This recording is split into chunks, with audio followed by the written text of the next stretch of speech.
ओम श्री सरस्वत्यै नमः। नमस्कारः। द्विपञ्चाशदधिकशततमी कक्षा। अच्छा जी, तो आज का जो विषय है वो उसी क्रम में है हमारा। पहले हमने कारक किए, फिर उपपद विभक्ति किया, पंचमी किया, और अब उसी के अंदर फिर हम कर्म प्रवचनीय में देख रहे हैं कि कौन से यहाँ पर पंचमी और कहे गए हैं। तो हमारा सूत्र था पंचमी अप आंग परिभिहि 2 3 10, ये सूत्र हमने किया था। और इसकी जो वृत्ति बनी थी वो थी अप आंग परि इत्येतैहि शब्दैहि, इन शब्दों के साथ कर्म प्रवचनीय योगे। तो कर्म प्रवचनीय जो ये सारे शब्द जिनकी संज्ञा कर्म प्रवचनीय है, उनके योग में पंचमी विभक्ति होती है।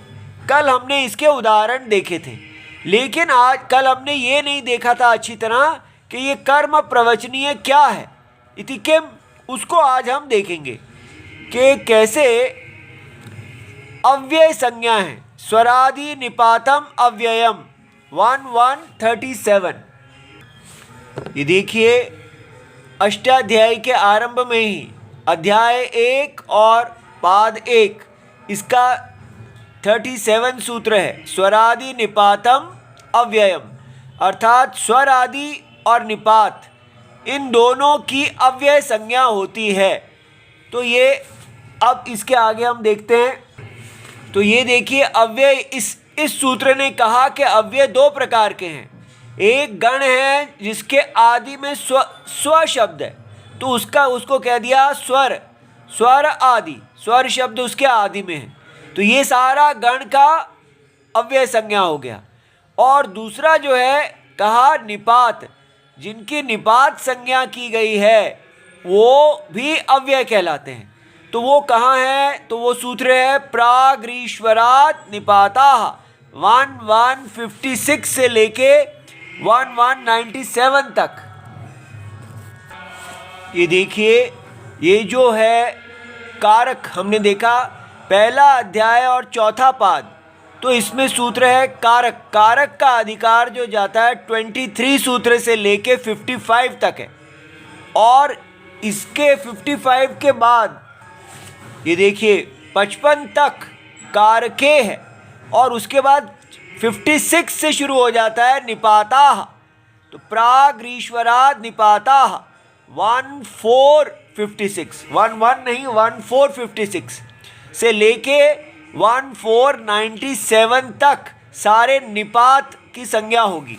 ठीक है, अब ये हमें समझ में आ गया। अव्यय दो प्रकार के हैं, स्वरादि और निपात।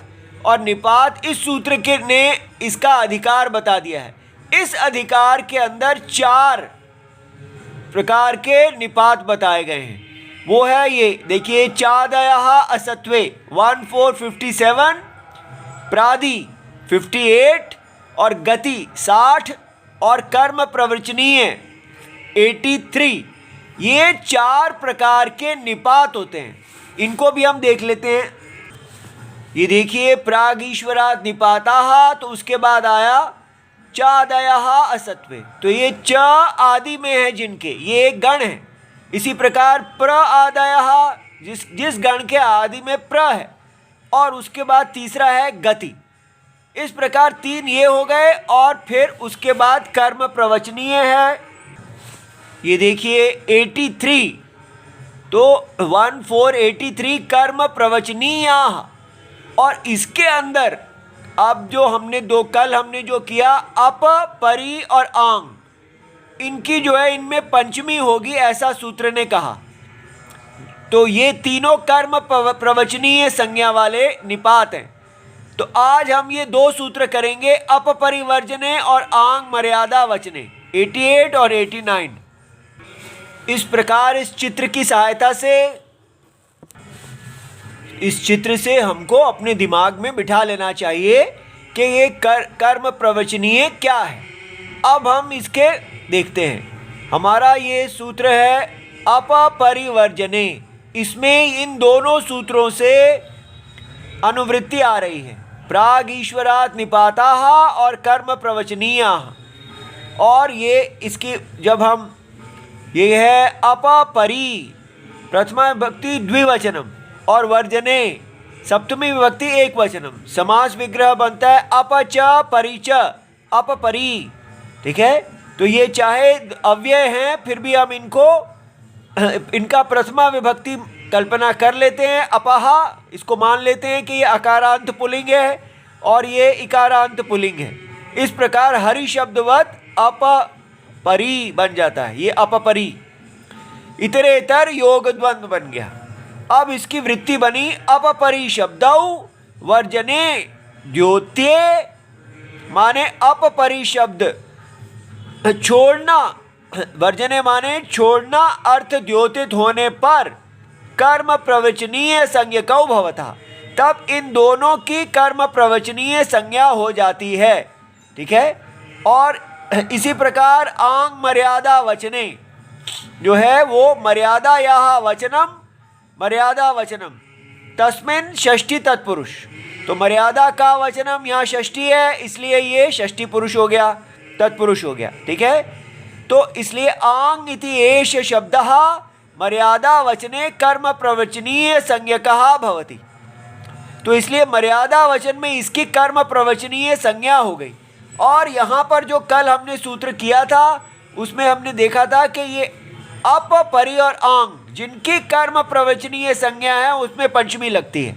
तो अब हमें समझ में आ गया कि इनकी कर्म प्रवचनीय संज्ञा करने वाले सूत्र कौन से हैं। अब जो मर्यादा में ये जो समझने वाला है मर्यादा वचनम, इसके दो अर्थ हैं, एक है मर्यादा और दूसरा है अभिविधि। मर्यादा को कहते हैं एक्सक्लूसिव और इंक्लूसिव।